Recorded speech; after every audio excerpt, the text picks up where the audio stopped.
Hi there, my name is Faraz Kourangi and I'm a lawyer and workplace investigator here at Williams HR Law. Now that the COVID-19 pandemic is mostly behind us, thankfully, a number of our clients have been asking us what they should be doing with their vaccination policies, and specifically whether they should still be enforcing them, whether they should amend them, or whether they should get rid of them altogether. So the law on vaccination policies is by no means settled. That being said, courts and labor arbitrators have generally found the enforcement of vaccination policies in the workplace to be reasonable.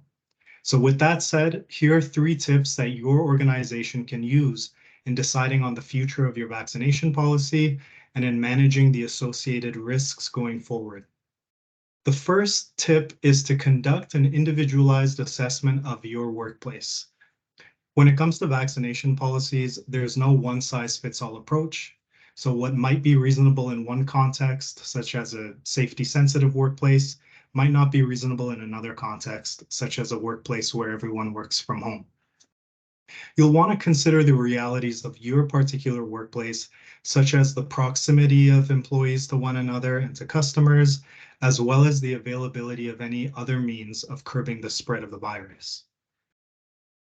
The second tip I want to share is to review and make any necessary changes to your workplace policies and your employment agreements.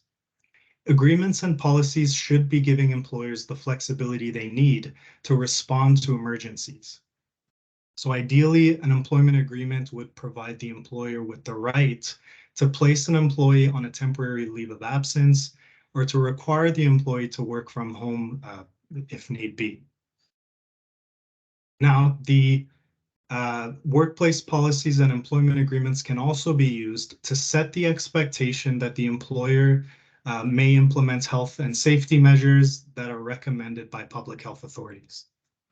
So the third and final tip that I'll leave you with is to evaluate your organization's response to the COVID-19 pandemic and prepare for the future.